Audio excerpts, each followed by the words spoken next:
Joining us now is Senator Peter Oberacker, currently serving his second term representing New York's 51st Senate District. He's seeking re-election this November.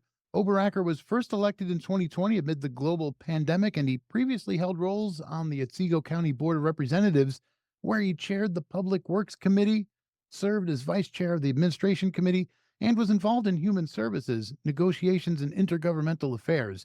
Prior to that, he was the Maryland, New York Town Supervisor and also served on that town board. This election, he's facing a challenge from Michele Frazier. Welcome, Senator Oberacker. Well, good afternoon, and thank you for making time for me today. Fantastic. So we gave a bit of your bio there, but do you want to tell us a little bit more about your background? Certainly, you gave a very concise and I think up-to-date background on who I am, but there's some other sides to me as well. One that I'm, of course, very proud of is I'm a father of two wonderful children, three grandchildren, with one on the way coming in November. I was fortunate and extremely blessed to be able to marry my childhood sweetheart. We'll be coming up it'll be 38 years this Friday. So been blessed in many ways, family-wise, of course. I'm a former CEO of a company that I started in 2007. I actually retired out of that in December. So a food scientist, a chef by trade, hopefully soon to be winemaking. So, kind of vast interests. And of course, as a New York State Senator, one that, I take very seriously as far as my commitment to the people of the fighting 51st, as I like to call it. So. Well, and then and also congrats on both your anniversary and the coming third Thank you. grandchild. Yes, thank you. So can you tell listeners a bit of why you wanted to run again? Why are you running again? Definitely. Well, I'll use the word unfinished business. I am extremely proud of some of the accomplishments, that I was able to realize in the coming to the end of my second term. And I just give a quick laundry list of what some of those are, and I think it'll start to show everybody why, number one, I run again. First, I had 7 bills passed this last legislative session in the Senate, second highest in the Republican conference. And I think what that shows is that, number one, my ability to work across the aisle to my colleagues and have them get behind some of the pieces of legislation that I was proposing. Common sense legislation. So I was very, very proud to be able to get, 7 bills passed for that. I'm a member of the Budget and Finance Committee. And I think it, again, kind of shows that there is a willingness to trust maybe my business background. As a former town supervisor, I've had budgetary experience and running, a municipality. So I think the fact that they approved me to be on the Budget and Finance Committee is one of showing, again, confidence in my abilities.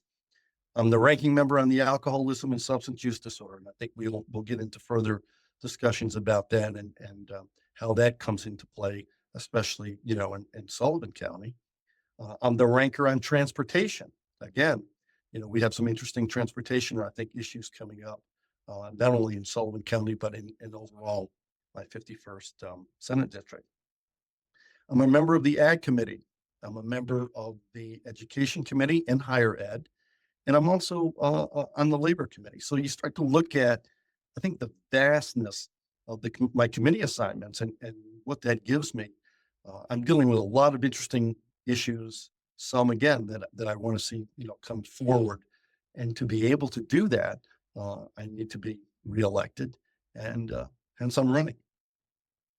Can you share with us if anything that you may have learned since your first time in office, and by that could be from when you first served at the town level or in your past 4 years in the New York Senate? What have you learned that maybe you didn't have before you took office? Patience, I guess, is is the word that comes to mind. From a business mindset, we work in a totally different mindset. Okay. Um, Determining what the issue is, putting the plan in place, instituting the plan, at some point debriefing about whether we have met expectations to that plan, and then make adjustments accordingly so that we do meet expectations. Municipal wise, and more so as I getting a little bit higher up, in the process, there's not this speed of business. There's not this speed of decision making, and that can get frustrating, very frustrating to somebody who again is used to a certain level of speed and commitment. So what I've had to learn is to be patient. I've had to learn that the Albany works at a much slower pace. I'm not saying it's good or bad. I'm simply saying that that's what I had to get used to. So patience to me has been the one part of my personality, which I've had to really work with, and I think I have, and hence the reason that I really feel like I've made those inroads into the process in Albany, and so again, I try to hold it. I try to hold it together as best I can, but there are times where I'm really trying to push to get things, get things moving. Okay, let's get right into the issues now, but let's just start with your overview of what you would say are the most pressing issues facing the 51st Senate District today. I think first and foremost, again, going back to my status as a ranker on the alcoholism and substance use disorder, I don't think there's any of us that hasn't been touched in some way, shape, or form with substance use disorder. I know I have a family member who suffers from it, and I've seen from that point the downstream effects, right, of how many lives it touches and in what areas. In other words, I mean, we're talking about it's stress on the health field, right? The healthcare field. There's the stresses on our public safety. There's the stresses on local municipalities. There's stresses through our counties. So every step of the way, I've seen where this has really reached out and touched so many different hot buttons uh, within the 51st Senate district.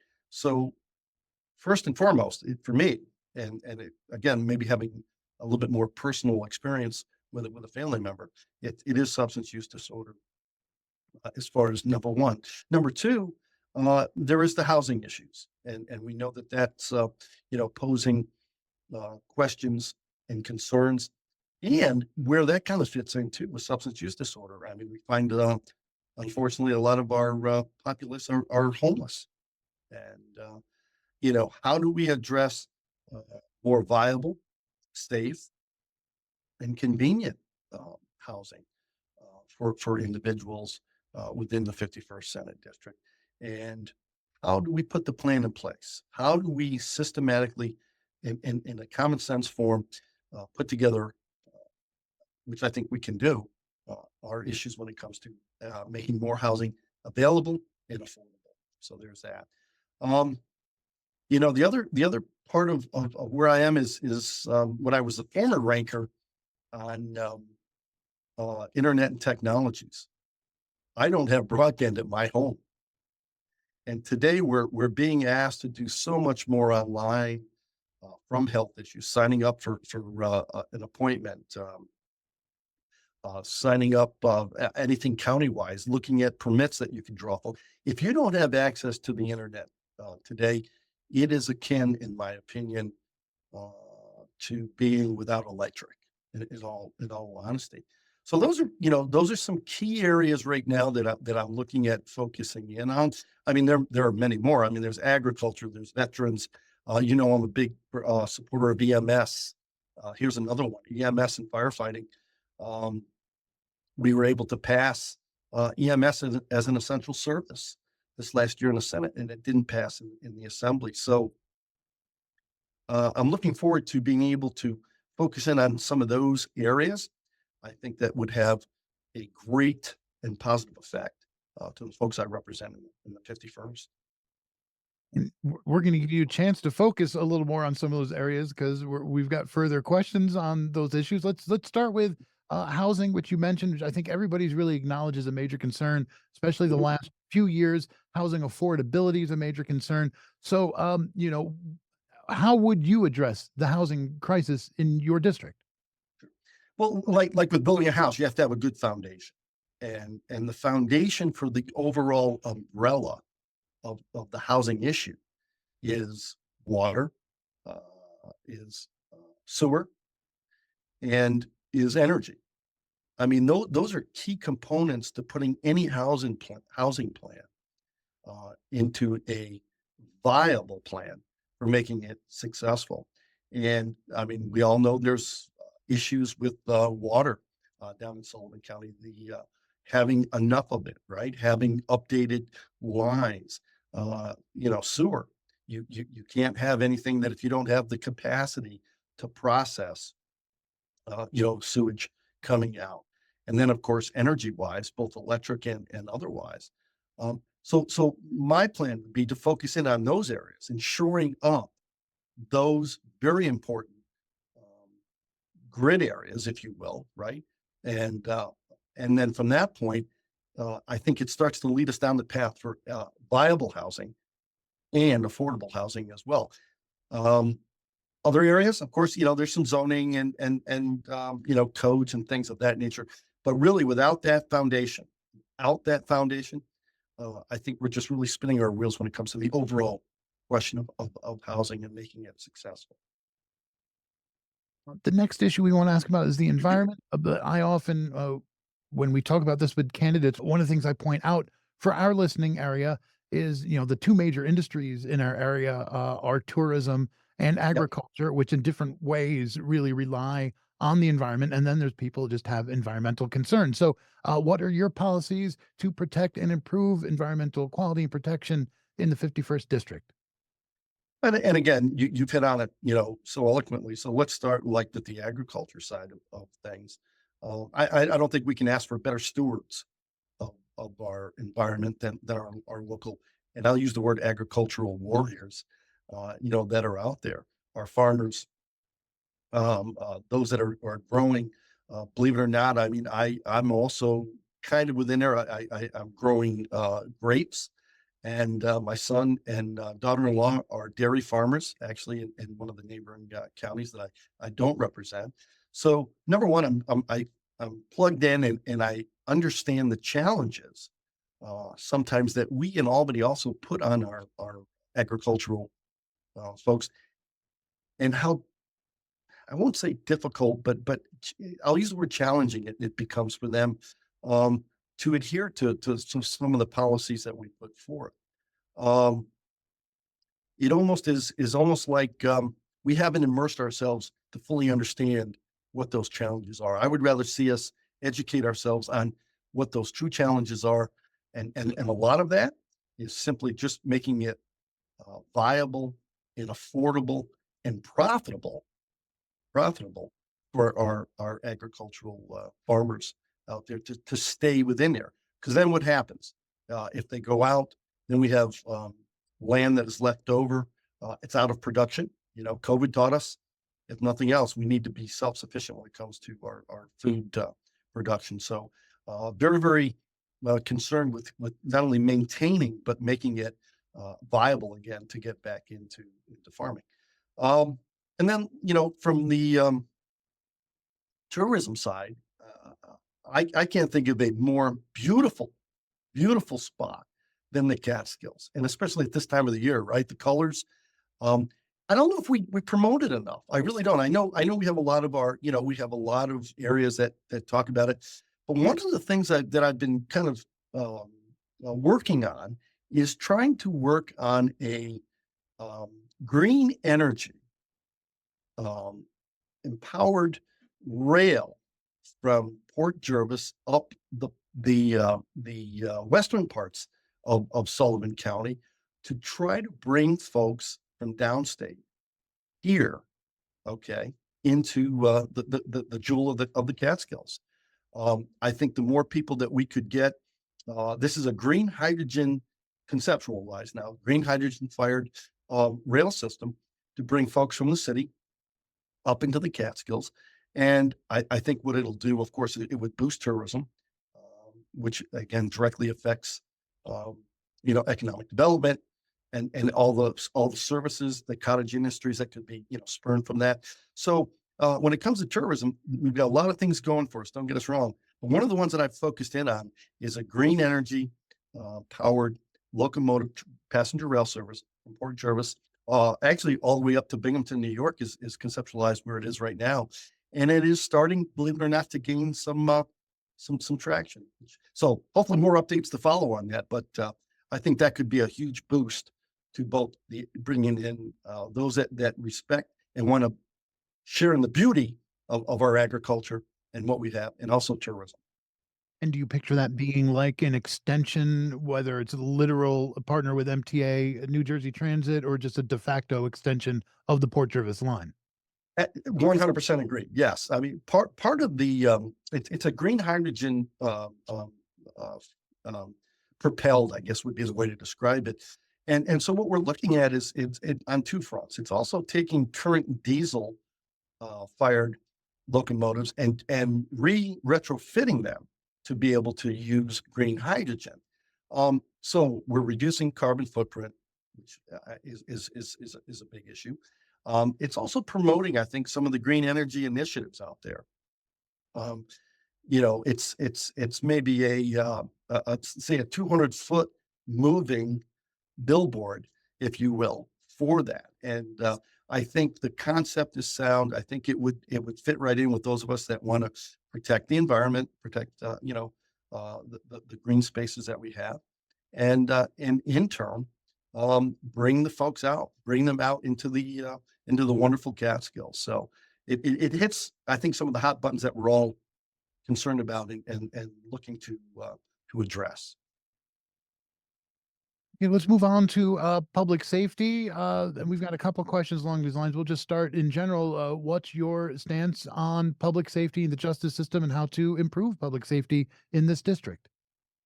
Well, number one, I support our men and women in blue. They have the most difficult job I think we can all appreciate and agree to. And the other thing that I think sometimes we forget, sometimes in the public sector, we forget that most times, these folks are seeing people on their worst day. And so, to support them, whenever I see somebody, I've always acknowledged, thank you for your service. I think that goes a long way. But we've also done some things in Albany that I think again, made it more challenging, right? Three things that I can think of right away, raise the age, cashless bail. And those have taken away, I think, some of the ability for our men and women in law enforcement to adequately address public safety as the overall umbrella that we're talking about. It's made their jobs, I think, a little bit more difficult, and I would even say a little bit more frustrating. So for me, I would absolutely look at repealing the cashless bail. Now, everyone's going to say get in an uproar, but as I alluded to in my intro, we in business would look at something, no matter where it was, did it meet expectation? If it didn't, there's no shame in saying it didn't. Let's take the data that we've received, let's reevaluate it, let's retool it, and then let's re-implement it. Those are the things I'm looking at. Repeal, review, and retool are the 3 R's that I would apply to that under public safety.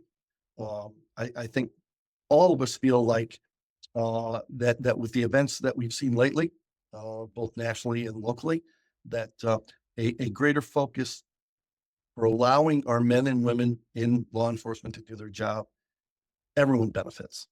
Everyone benefits from it. So that would be my answer and my plan, if you will, under the public safety question.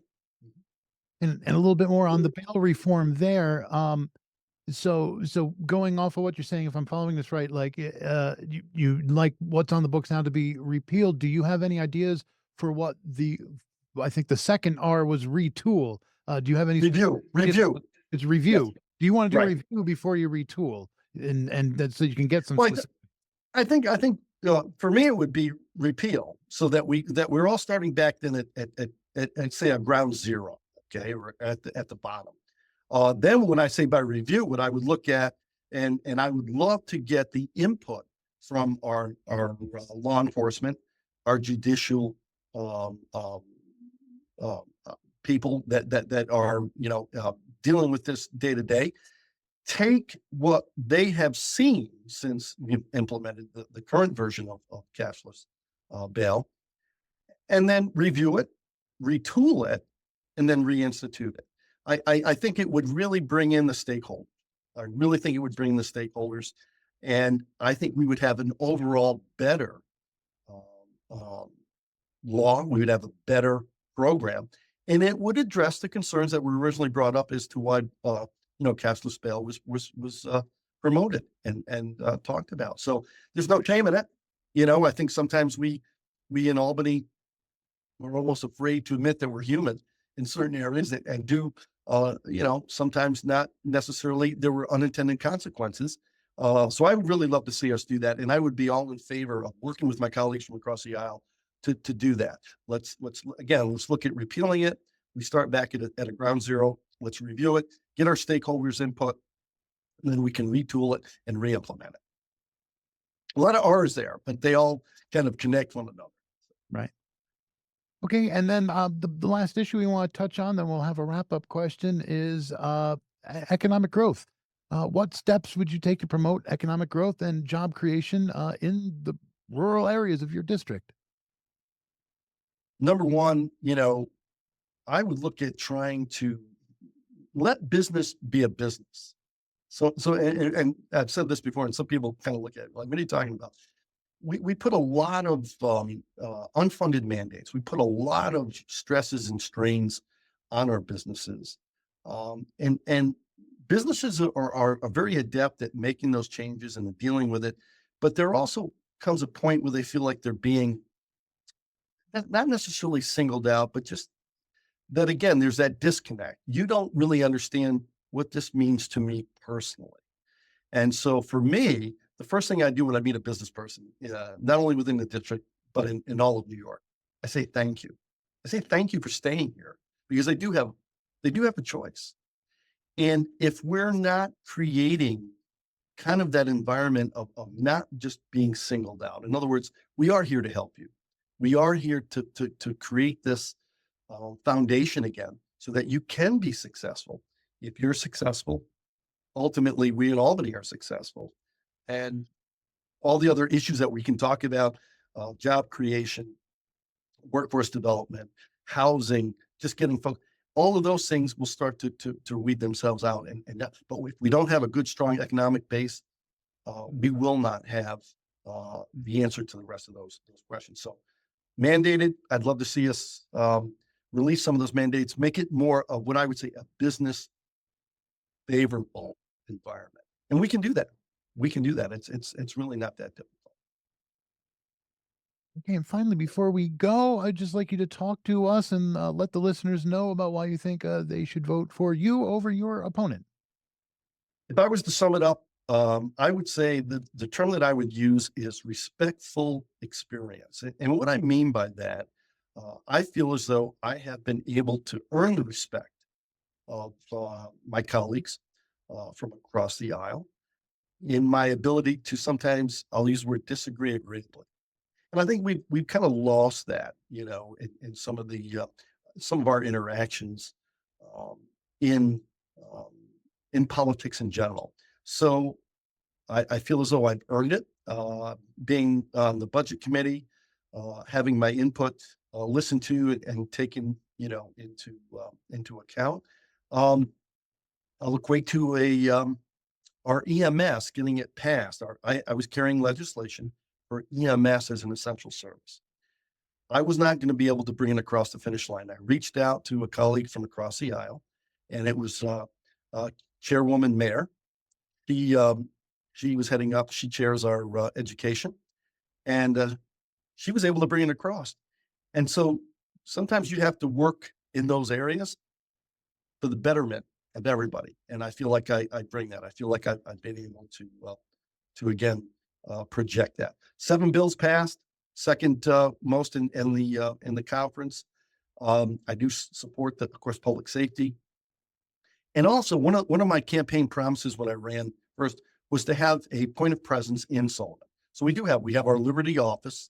I have a staffer, of course, that is there. So I think I've committed myself to not only supporting, but representing not only my 51st Senate district, but Sullivan County in a manner in which they would expect a state legislator to represent them. Well, Senator Peter Oberacker, I want to thank you so much for taking the time to talk to us, and I wish you the best of luck. Thank you. It's been great talking to you as well. And get out there and enjoy the fall foliage.